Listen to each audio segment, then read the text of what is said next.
This is the all-new generation of the BMW X1. Is it now one of the best compact premium SUVs overall? Let's find out here with Thomas and Autogefühl in 4K, full screen and full length. Let's go! The new styling in the front here with really large double kidney look. Wow, really impressive already here for their small SUV. And also here these contrasting vertical fins. The air intake on the inside is adaptive. And you can see the new LED lamps. These ones here, the optional adaptive LED lamps. And then they also have a modern daytime running light signature. In the lower part, it really depends on which version you pick. This one here with the M Sport.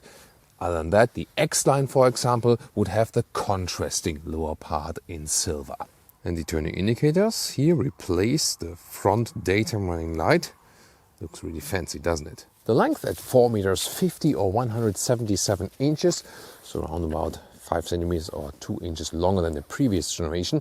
And wheels from 17 to 20 inch. These here are 18 inch, but with winter tires, so they look a little bit more balloonish. You can get a more, like a cooler or more aggressive look with summer tires and also bigger wheels.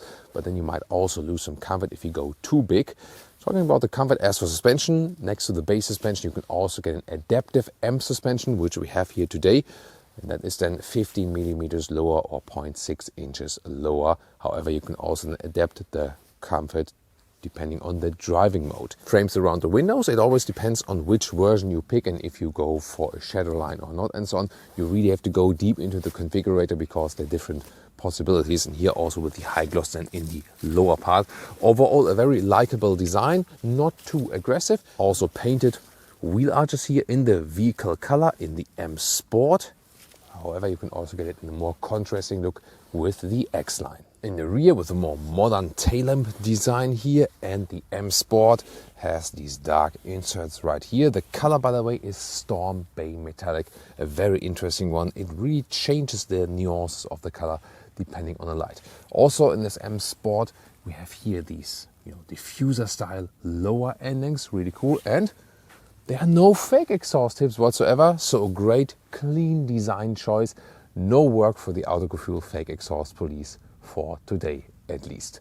Then in this new generation it also comes with wider track, so that gives a better stance on the road. It also promises better driving feeling.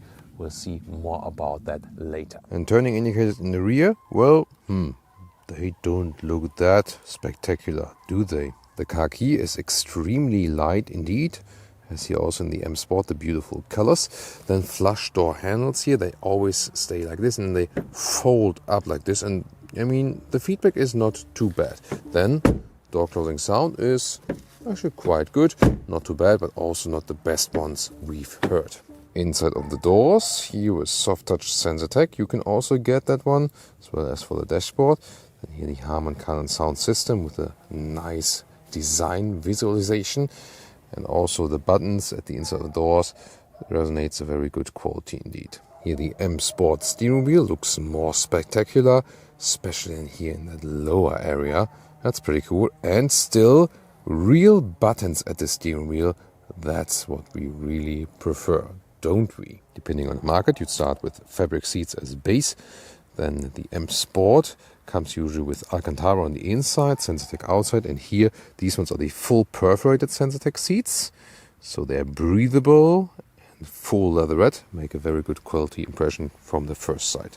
And indeed, great comfort here. From the surface, it's really soft, good quality, and also the seat ergonomics, they have improved it here in the new generation, and they hold you really tight as well without being too narrow. So well done. Here the steering wheel manually up and down, in and out, very smooth process. And with 189 or 6'2", I still have enough headroom left, although this one here is equipped with the panoramic roof. You can also open that one, and there's also a shade to make it darker. Interior overview, revolutionary change, completely different. Nice styling right here, and also with the integration of the ambient lighting. Sensatec dashboard is an option, it feels really nicely. And then the screen is like one curved display. The left side 10.25 inch, right side 10.7 inch. But the naming is strange. This one is called control display and this one is called info display. Shouldn't be the other way around as for the naming. I don't really get it. Well, let's call it instruments and infotainment. That's how we call it here. The steering wheel also has a great design here, doesn't it? And also the lower part is very interesting. But let's first take a look at the infotainment. Because this is here BMW OS8 now, it has more functionality. It's not as easy to control as the old one. You get used to it bit by bit. For example, here interior lighting you can control right here, the ambient lighting. Then you can also pick the different colors right here and they change accordingly here. For example, that looks actually very fancy indeed. The home menu is either like this or there's another home menu when you press it here then for the whole vehicle overview, and some hotkeys here on the left side, for example, also to the car internal GPS, and it's actually quite responsive. What is essential actually in the OS8 and also a big advantage is that the integration of the Apple CarPlay, Android Auto right here, it is more consistent. So this wireless connection only at BMW, now it is more stable in the OS8. And the Harman Kardon sound system actually does a very nice job here in this segment here. Very nice one indeed. Just this climate unit here, it is always in the screen. That's not to my liking, at least it always stays in this position. And this is the whole climate menu where you can also, for example, activate the steering wheel heating or the seat heating. And you can also deactivate or activate the AC now. So this has been upgraded from the very early versions. And the rear view camera, well, does the job definitely, not bad. Resolution maybe could be a little bit better, but it's also quite dark now outside. And what's also cool here, in the CarPlay mode, you can have Apple Maps.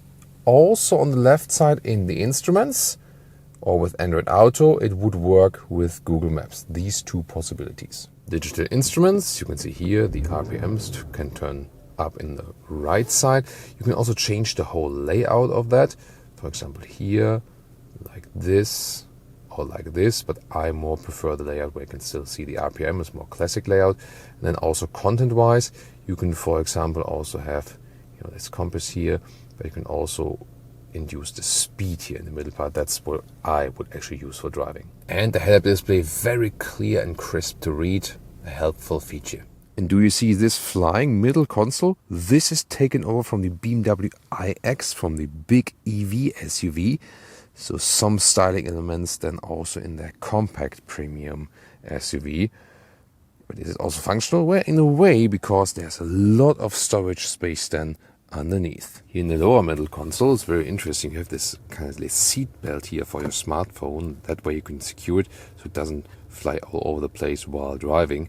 And when I take it out, you can see actually you have these holes back there and they suck away the hot air from the inductive charging pad at the smartphone so it doesn't overheat. And you have these cup holders, not adaptive though, that's hit and miss. And here two USB-C chargers. On top of the flying middle console, you stop the vehicle. This is here the shifting lever here for drive or sports mode. So I'm going to show you that. Reverse. And then here in the middle part, you have at least still a manual volume jog. That's good to have. And here you pick the driving modes. However, you always have to select them then in the touchscreen. Here, for example, the sport mode to confirm it once again. So not the quickest solution while driving. And finally here the middle console, you open it here and it folds open and you have some more space underneath. Inside of the doors in the rear, this material here is rather hardback, but at least it has some structure, softer than here for your elbows. Beautiful styling from the Harman Kardon sound system. And then you can see here, rear interior of the new generation, also with the perforation on the rear seats if you went for this very interior. And it's kind of hard back here at the recess, at the back part of the seats. Let's see how that one turns out as for the legroom. Rear seating position, well, as the seat is I would be driving here, tall person and 189 or 6'2" in the back. There is some headroom left, although this is equipped with the panoramic roof, which gives a great view indeed. Wow, and it's so wide here in the rear. It's great for the rear passengers. When you put your knees on the outside, you do hit the seat. On the inside, this recess here helps. So not plenty of space, but in this segment, it's actually kind of average. But the comfort here also on the on the Perforated Sensatec here in the back is really good. So good seating ergonomics also for the rear passengers. And you can also change that, how you want that angle. You can make it more upright, but you can also put it more in the back. And these combustion engine versions, not available for the PHEV or the EV, for the iX. Here, the normal combustion engine version, they can also move the bench forward and back, and that of course can make the trunk longer, or then here for the maximum legroom. The trunk at 540 up to 1,600 liters, 50 liters more than before. However, you lose it again when you go for the EV or the plug-in hybrid version. And then here the length is about 86 centimeters or 34 inches. And the width here is a good meter of 40 inches. And you can see here the cabin trolley fits in a vertical way, no problem. However, with the EV and the plug-in hybrid, it's not such a problem, because here above that you don't lose too much. It's just what you have underneath, and there we have even more space here in the pure petrol version, for example. The split here is 1-1-1, so you can individualize these folding mechanisms, and then you have a total length of about 155 meters or 61 inches. A wide variety of engine choices, that is the current BMW strategy. So here you have 2-liter 4-cylinder diesel, a 1.5 liter 3-cylinder petrol engine, the 2-liter 4-cylinder petrol engine we have here today is 23i. There's also a more powerful 28i version available in the US. Then there's also a plug-in hybrid drivetrain based on the 3-cylinder petrol engine, and an all-EV version, the BMW iX1. This one here, the 23i, has an acceleration figure of around 7 seconds. The 28i for the US would be a little bit faster, around 6 seconds in the acceleration figure. And I can already tell you the fuel economy here is less than 7 liters on 1 kilometer, so it's about 35 mpg US and about 45 mpg UK, and the same consumption figure will also more or less count for the 28i. Welcome to Thomas's Driving Lounge, starting here on the German Autobahn with the BMW X1. And we can pick a My Mode, Sport Mode, then we have to activate it once again, the infotainment system, not the most practical thing to do. And if you also want the better or sportier shifting, then we turn the shifting lever backwards, and we also in the S shifting mode. This is the sportiest setup here for this vehicle, and we start from 45 kilometers an hour and accelerate it out. Let's go.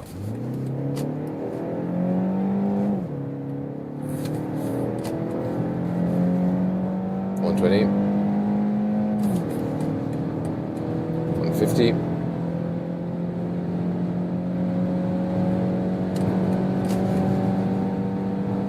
80 kilometers an hour. This is, by the way, the speed limit just when it's wet. Well, we're reasonably quick. Of course, it's not the fastest here overall with this 23i, around 7 seconds in the acceleration figure from 0. And the 28i, which would be the corresponding model in the US with a little bit more power, is second quicker, about 6 seconds than in the acceleration figure. But they have the same base engine, the 2-liter 4-cylinder. So acceleration-wise, yeah, it's not the quickest one. It's the small X1, the compact SUV, but it feels so great on the Autobahn. We have the adaptive M suspension here. That means when I'm in the sport mode, I have a little bit stiffer feedback from the suspension. The M Sport suspension here in the adaptive style is also 15 millimeters or 0.6 inch lower, and it just gives me such a great control here on the German Autobahn. Really nice, so flawless suspension setup, so it's stiff enough, sporty enough, but at the same time it's also comfortable enough. And well, we have 18-inch winter tires here, and they are of course in a way forgiving as for the comfort, but at the same time they still feel sporty enough. And I'm not sure if you heard that already, when I'm using the turning indicators, they give you such a great sporty feeling, and they're so much fun. Rarely ever have we had turning indicators that are so much fun, like bam, you know, like you can really hammer them in. That's so awesome. I mean, it's so much fun to use the turning indicators. Hardly ever have that. From the sound, both, and also from that haptics, you know. So you can also use this tip function that you just tip them and then turning indicators are showing. But here it's really more fun to hammer them in indeed. Let's switch back to the normal personal mode here. Then the suspension giving us a little bit more comfort. And we can also, for more relaxed shifting, so to speak, that the gears are not turned up that high, and also for more efficiency, go back to the D driving mode. Overall, you maybe also heard the noise insulation, even at higher speeds, was superb. So great noise insulation, worked on that here also in the new generation, and also more aerodynamics, better wind efficiency. And we also heard that in a way that we have less wind turbulences from everything they built on the outside of the vehicle, like here the side mirrors and so on. And that was also one of the plan, that the wind efficiency of everything that was attached to the vehicle has been increased. And that's of course also good for noise insulation. So it really feels so much at home here on the motorway. Although it's a compact vehicle, but it also feels so sporty. So it feels on the one hand grown up enough that it's all SUV you need. At the same time, because of the compact size and the comparable to bigger vehicles, lower weight, it feels so agile. Talking about agility, I have had some chat with the engineer that designed the steering input, and he said they made it, let's say, in a way loose and really light to control, so the whole car feels lighter to control. And yes, that does work. However, it doesn't feel most natural. So it feels really fun and sporty to steer that car around. Yes, but then again, here in that low degree angle, I have a little bit, I have not enough feedback. But then when I'm getting to the outside area of that, I have too much. So you have to be careful on the motorway then. And I don't share this approach, so I would have had more feedback from the vehicle, from the steering, and tune it towards a more natural driving input. I think that is what BMW should stand for, the most natural steering input and not the most agile one. You know what I mean? What's your take on that? Please share your opinion with me in the comments, and then I can take a look at that later on when I'm not driving. Okay, I can understand the philosophy, but once again, I don't share this. By the way, even if you are in the normal driving mode, just pin it down, and it will also do everything reasonably quick. It was like 100 to 140 kilometers an hour. Yes, it's not the most powerful engine, but definitely better than the 1.4 liter 3-cylinder.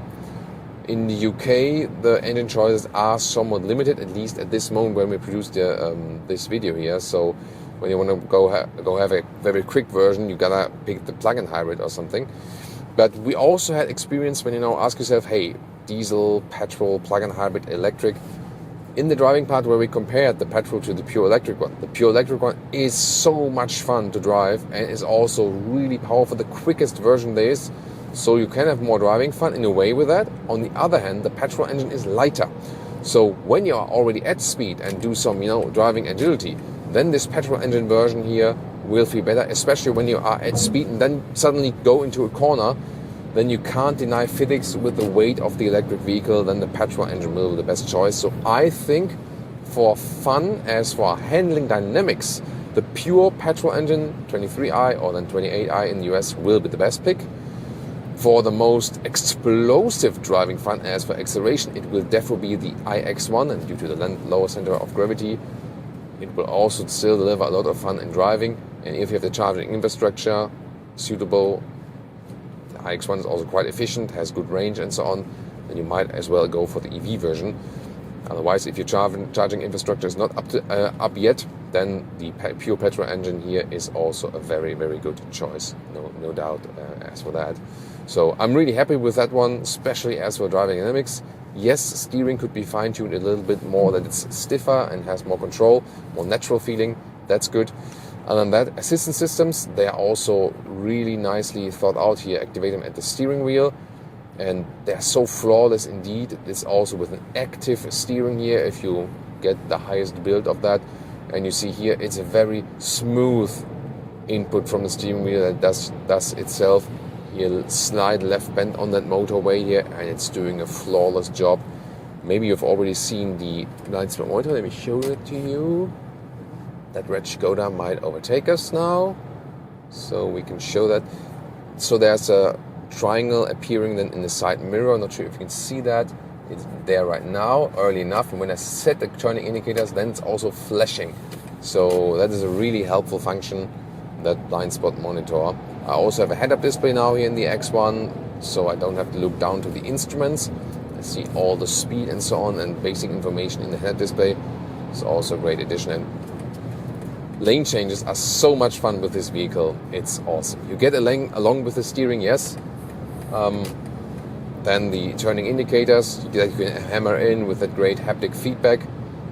Wow. And then the steering, yeah, you can live with it, but it should be better from BMW. That's what I'm saying. But driving dynamics wise, it is easily one of the best, if not the best vehicle in this segment here, compact SUVs, and especially here in this premium area. And with the new generation, they've improved again bit by bit in every single area. The seats are also doing a great job. They hold you tight with these bolsters here. That is really nicely done. And also the Perforated Sensatec, it doesn't get too hot. It's breathable. At the same time, it feels like a good quality. It's soft enough that you have good driving comfort. So it is really astonishing what they could squeeze out of this compact SUV. That's what I really love about it. You don't have a too big vehicle. At the same time, it already delivers you everything you might want to have. So yeah, that is really what I love about this vehicle. And all these different positive aspects always come apparent here on the German Autobahn. That's why we always try to include the German motorway test as strong or as often as possible when we have the cars right here in Germany. As for the suspension, once again, when we're driving a little bit slower here now, that M Sport suspension, adaptive one. So I always say when you have BMWs to pick, either go base suspension or with the adaptive suspension. Never pick an M Sport suspension if it's the fixed one, because that is, I think, just too stiff then. But the adaptive one does a great job. You can have some stiffer, sportier driving when you want to have it in the sports mode. Other than that, you have more comfort also in the base driving mode. Or you just save the money and stick with base suspensions. That would also be fine, because at some point it also gets really expensive with these vehicles, you know. And the X1 is a great SUV, but then again, for the size, what it offers, wow, that is interesting. Like how it's like the image, the mirror here in this Renault Kangoo. You see the big front grille, and then the light on the outside. It's basically, you know, like mirrored right here. So it's like a wow. That looks cool, interesting, right? Did you know, by the way, maybe some of you guys have seen it, the previous generation BMW 1 Series, that hatch, had a strange curved-in back hatch that basically flipped the mirror image. So always when you were standing behind a previous generation BMW 1 Series, you could see your car and yourself upside down when you were looking, you know, like a situation like this. Yeah. Curious fact, right? But definitely fun fact, isn't it? So here now also in the city, very silent. You feel very well insulated from the outside world. The petrol engine here, this 4-cylinder, is still giving a nice sound. It is also enhanced here with the sound actuator when you are in the sport mode especially. So, but I can actually live with that. The thing is, we can argue about that, yes, but at the same time, we feel it's good that the cars are insulated very well. At the same time, then also the engine is insulated, which is one good thing, but then again, we don't hear so much sound. So this enhancement then by the speakers is also somewhat okay, as long as it doesn't sound like totally ridiculous or something.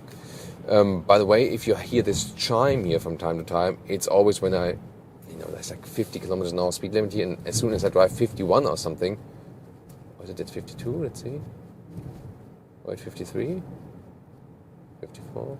I don't know. No, it's not doing that, but from time to time, this vehicle does react then on that and giving you these chimes.